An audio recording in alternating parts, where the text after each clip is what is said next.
Gente, e aí? Entrou no Facebook, pediu amizade pra um monte de gente e agora o Facebook falou que está de castigo, né? Porque você pediu pra gente que não conhecia. Isso daí acontece com quase todo mundo. E eu procurei alguém que entende um pouco desse negócio de mídia social pra gente trocar ideia e tentar entender tanto coisas pro teu negócio quanto para uso particular. Samuel Robles, né? Isso, Robles. Robles, aceitei o sobrenome. Samuel, fala pra gente. Vamos falar de várias coisas hoje de mídia social. Com relação ao Facebook, é comum isso daí? Tem ética? O que a gente pode deixar de dica do Facebook? Bom, o Facebook é uma ferramenta ainda em desenvolvimento, eles estão há um tempo tentando adaptar, tanto que para quem trabalha com redes sociais, que é o meu caso, praticamente toda semana tem uma novidade. Então é uma ferramenta nova, a gente está aprendendo, ninguém ainda é especialista, é expert em Facebook, porque é um processo de aprendizado. Mas é uma ferramenta muito legal, a gente vê que está todo mundo usando. Mas que nem eu falei, o cara entra no Facebook primeira vez, dá de cara lá, Mané das Couve lá, você clica aqui para pedir amizade. O cara vai lá, clica 1, 2, 3, depois acho que 10, 15 clicadas lá. Se os caras não aceitam a amizade, o cara é bloqueado. Tem um monte de gente que eu sei que fica de castigo. Isso daí é conduta errada do cara ou seria não é o Facebook que está errado em ficar mostrando? E eles continuam com esse erro ainda, né?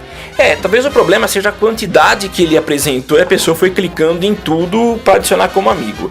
Isso aconteceu comigo já algumas vezes, embora eu não adicione tanta gente assim, mas o erro acontece principalmente porque o Facebook é uma ferramenta nova e há problemas. E vem cá, com relação a empresas, assim, as empresas entram realmente em Facebook, não entram, não devem entrar, o que deve se fazer? Eu acho que hoje em dia é impossível uma empresa ficar fora do Facebook, principalmente pelos resultados que essa ferramenta pode trazer. Eu falo Facebook porque é o que você puxou aqui, mas há outras ferramentas como o Twitter, como o Google+, Instagram, que você deve estar dentro. A empresa não pode ficar porque as pessoas estão grande parte do tempo dentro das redes sociais. Mas rede social, vamos pegar o profissional liberal. Um médico, um dentista, que seja. O dentista tem lá seu Facebook. Daí ele vai pra praia, toma cerveja, posta sua foto bebadaço assim, de sunguinha, tudo bonitão na praia. E ele tem seu círculo lá, seus pacientes, vamos falar, seriam os pacientes. Que um profissional liberal, como por exemplo um dentista nesse caso aí, que ele deve se fazer? É correto ele fazer isso? Porque você pega e fala, pô, segunda-feira esse dentista vai me atender e no sábado ele tava na praia lá de sunga, tomando cerveja, enchendo a cara. Entendeu? E tem casos que eu já vi de médico, de várias áreas aí que eles fazem essa junção, né? Entre o profissional tem que se criar um outro Facebook, como que faz? Ou outra mídia social que seja. Você tocou num ponto, na verdade o problema não está na ferramenta, mas está no usuário. Eu acho que tem que existir uma preocupação do profissional liberal e de qualquer pessoa, do que ele vai fazer. Eu já ouvi casos de diretores de grandes empresas que por causa de uma postagem boba foram mandados embora. Então, a primeira providência a ser tomada, abriu uma conta, criou um perfil no Facebook, cuidado com o que você põe, porque isso pode gerar um problema muito grande para você. Agora, é bom a gente separar. Então, quando fala em profissional liberal, você fala com um dentista, por exemplo, ele vai ter o perfil dele, ele é uma pessoa normal como qualquer um, que faz isso que você acabou de falar, então ele vai pra praia, ele bebe, ele faz um monte de coisa. Mas eu preciso separar de uma fanpage. Então tem o perfil, que é de pessoa, e a fanpage é uma página. Isso no caso específico do Facebook, existe essa diferenciação? Isso. E no Google Plus também tem isso, tem um parecido. Então eu preciso separar muito bem isso, porque eu não posso postar, e o Facebook não quer que você coloque, trate o seu perfil como empresa. E ele pode punir você. Então o que for profissional no Facebook, você cria uma fanpage. Uma fanpage. Então toda ação com o objetivo de promover uma empresa, você usa uma fanpage. No caso de dentista, médico e vai embora? Então aí já é mais complicado, porque existem códigos de ética específicos deles, né? Então ele não pode promover a ele próprio no Facebook. Tá? Mesmo, não existe ainda uma regulamentação, pelo menos eu não sei, talvez até tenha isso, circule dentro do meio, mas qual é o limite para divulgação? Não, que seja, por exemplo, um motorista. Sim. Entendeu? O cara que é o teu motorista, você vê ele lá bebendo no dia seguinte tá dirigindo, então ele deve se criar uma fanpage. Sim. O Mané das Couve motorista e o Mané das Couve amigo. O perfil dele ele adiciona os amigos, na fanpage não, sim, né? Mesmo porque é muito chato eu ter um perfil e começar a vender coisa para os meus amigos. Então vamos separar.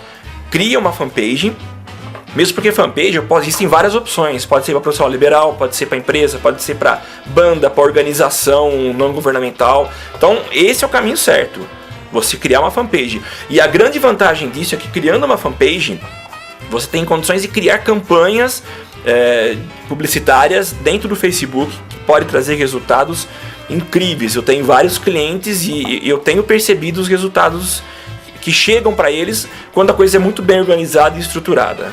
Vamos fazer uma salada aqui de ir para lá e para cá?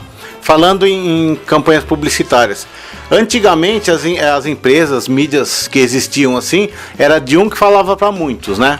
Então uma quitanda da esquina, essas coisas, nunca ia conseguir concorrer de igual para igual para um grande hipermercado, por exemplo. Hoje em dia, graças ao YouTube, Facebook, com 10, 15 reais você consegue segmentar e atingir com o mesmo nível, né? Essa diferença ocorreu, né? A grande diferença realmente é essa, porque antes ela era um monólogo. Então você tem a televisão, o jornal falando para as pessoas. E não existia a via contrária. Agora a gente tem as redes sociais, elas possibilitam isso, uma conversa. Então, quando eu crio uma campanha, eu estou criando muito mais do que uma comunicação que vai para. Mas o objetivo das redes sociais é criar relacionamento. E as pessoas vão se relacionar, pessoas com pessoas e até empresas com empresas. Então essa é a grande mudança e realmente causou uma mudança muito drástica na maneira como as pessoas se relacionam. Hoje as pessoas vivem dentro das redes sociais. Hoje o Facebook está dentro do bolso das pessoas no smartphone. Então mudou completamente a maneira como a gente consome conteúdo e como a gente se relaciona com os outros. Somos dois grandes amigos, essa é a nossa verdade. E para nós o respeito é o segredo da nossa amizade. Zemaro. Gente, Samuel, além de tudo isso, você também dá aula de publicidade, propaganda e marketing, né? Isso. Você está há quanto tempo no mercado dando aula assim? Eu comecei em 2000, substituí uma professora na UFSCar no curso de imagem e som. A partir daí não parei mais. De lá para cá, no começo não tinha tanta internet que nem tem hoje. Não, eu tive o primeiro contato com a internet em 94, mas muito precário com no começo. Comecinho, modem de 14. Não, a dúvida era o seguinte: as universidades aí, que você está dentro de uma aí, a estrutura delas, vamos falar a grosso modo, no caso de propaganda e marketing, os livros tal, muita coisa que tem está focado em fazer vitrine, aquele negócio, vender a varejo, vender o corpo a corpo. E a gente sente que não são todas as faculdades que estão mirando, por exemplo, em mídia social, em entrar na internet e vender pela internet. A maioria é focada assim, o cara está preocupado em montar a vitrine, só que a hora que ele sai para o mercado, não tem vitrine para montar, você não vê vendedor, você vai atuar em mídia social, você vai controlar campanhas online. As faculdades hoje estão preparadas para isso? Os alunos realmente querem isso? Como que está isso daí hoje? Tá mudando. A gente não pode, você citou livros, né? Infelizmente, o tempo para você ter um livro pronto é muito, muito longo. Você tem a fase de escrever o livro, que demora. E o problema é que o cara que acaba de escrever já mudou o negócio. É isso que é o grande problema, porque você tem essa fase de escrever, de revisão, de impressão, de distribuição, de divulgação para as pessoas comprarem. É um prazo muito longo. A hora que ele chega na prateleira... que nem, por exemplo, se o cara começasse a escrever sobre o Orkut, estaria saindo essa semana aí, né? Provavelmente, e já está totalmente defasado. Mas é exatamente assim. Então, a gente tem recorrido hoje a artigos publicados em universidades que pesquisam. A coisa é muito mais dinâmica, a publicação de um artigo e a disponibilização dele na internet é muito mais rápida. E também há um novo conceito de livros colaborativos. Você tem vários profissionais, cada um escreve a respeito de uma área, e a publicação é feita em prazo de 1 mês, está disponível para você baixar, e assim a gente consegue obter informações muito mais rápidas. Mas há outras fontes de informação, como podcasts, como vídeos no YouTube, como tutoriais, como palestras que acontecem aos montes. A gente já se encontrou lá em São Paulo, na Local Web. Então isso é o tipo de informação que a gente recorre para distribuir, para compartilhar com os alunos.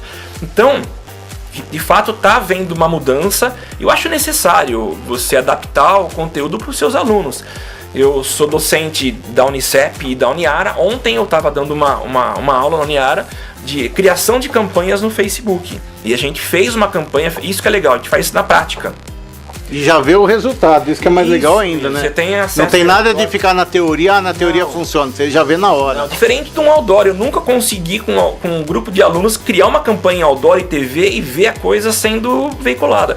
Então o prazer, é legal você ver os alunos criando uma campanha junto comigo, eles dão um ok, a campanha é publicada, depois eles têm acesso a relatório. Começa a ver os números na hora, o que está acontecendo. Então eu acho que é uma mudança que na sala de aula refletiu. E para quem viveu de como era antes e como é hoje, porque é fácil a molecada chegar, que eu costumo brincar. Que nem, por exemplo, esse dia eu fiz uma matéria de como que era antes que o cara descobriu uma música. Que tinha um armário lá com 1 milhão de fichinha, procura e tal. E hoje em dia você dá um clique assim, a música tá na hora. Só que a molecada que chega hoje aí, para eles apertar um botão, eles não têm noção do que é isso. No caso do marketing, no caso da campanha, como que você fazia antes para atingir cliente, para conseguir encher loja, as táticas que usava. Eu estava vendo muitas das coisas que estavam usava-se antes, hoje em dia eles estão adaptando para a internet. Sim. Aquele marketing de guerrilha, aquele monte de coisinhas. Eles fazem igual, mas diferente, adaptado para o digital, né? Isso, e tem coisas novas, mas no fundo, a teoria, acho que o base está sendo igual, né? Sim, se você pegar os banners, isso já falando lá atrás, um pouquinho atrás, os portais, você tinha os banners, aquilo já é de certa forma uma representação de um outdoor ou de um anúncio de jornal que migrou. Mas você tem a própria televisão, onde ela está hoje é o YouTube, é o Vimeo, são alguns canais que exibem vídeo e a gente vê, por exemplo, o Porta dos Fundos, que é um case de sucesso citado pelo próprio YouTube. Eles fazem humor e onde é o sucesso deles? Não é na Globo, não é em outros canais, mas é no YouTube. As pessoas vão em busca daquele conteúdo. Tem a exibição de propaganda dos 5 segundos, que é normal, mas você pode pular. Você pode pular. Então, mas não pula não, tá, gente? Não pula não, porque isso vai remunerar o Zé Mara, né? E então mudou muito a forma de se relacionar e essa mídia precisou se adaptar. Então a televisão, que a gente sentava antes e ficava lá sem comentar, passivo quanto às propagandas, agora a gente consegue interagir. Eu tô um pouco mais no controle da situação. E outra coisa que eu reparei, antigamente, que eu vou fazer um jabá aqui, que nem, por exemplo, o teste de heterossexualidade. Antigamente, se eu fizesse aquilo lá na televisão, eu fazia todo o drama para saber se o cara beijou ou não, foi traído ou não. Pra internet, pra vocês que estão aí hoje assistindo isso daí, sabe como é que tem que fazer? Ele beijou, assista como foi. Entendeu? O modo de pensar é totalmente diferente dessa geração que tá aí. E as pessoas vão buscar o conteúdo pela curiosidade. É outro jeito de pensar, é outra geração. Isso daí, pra quem é mais velho, eu tenho sentido. Eles acabam até se adaptando, mas quem é a moçada que tá chegando, eles não querem. Se fizer draminha, ele muda de site, vai embora e vai pra outro lugar. Ele quer saber o que aconteceu, ele vai até o final, depois ele volta pra assistir. Esse parece um discurso de velho, né? Mas eu sei, eu comecei a diagramar jornal recortando papel, fazendo pestap, colando com cola preta, cortando com... E eu vejo hoje como as coisas estão muito mais fáceis. Mas é muito legal a gente ter alcançado esse status de eu poder criar uma campanha e eu perceber que ela não está dando certo, eu consigo corrigir o rumo e fazer com que ela ofereça eficiência e resultado para o meu cliente. Então é muito legal a gente ter chegado nessa situação. E TCC de antigamente, você pegava uma pranchetinha, no caso do marketing, e fazia pesquisa com 30, 40 pessoas na frente de casa. Hoje em dia você bota uma pesquisa na internet, você tem 1.000, 2.000, 5.000 e na hora, assim, do mundo isso inteiro mesmo. É outro mundo, né? Outra visão. E o Google tem oferecido, você falou de pesquisa, o Google talvez seja, o Facebook também, esses players, esses grandes players, eles têm milhares de informações a respeito da gente. Eu estive num evento em São Paulo recentemente, assistindo a palestra de um cara que criou uma empresa chamada Bubox, em São Paulo.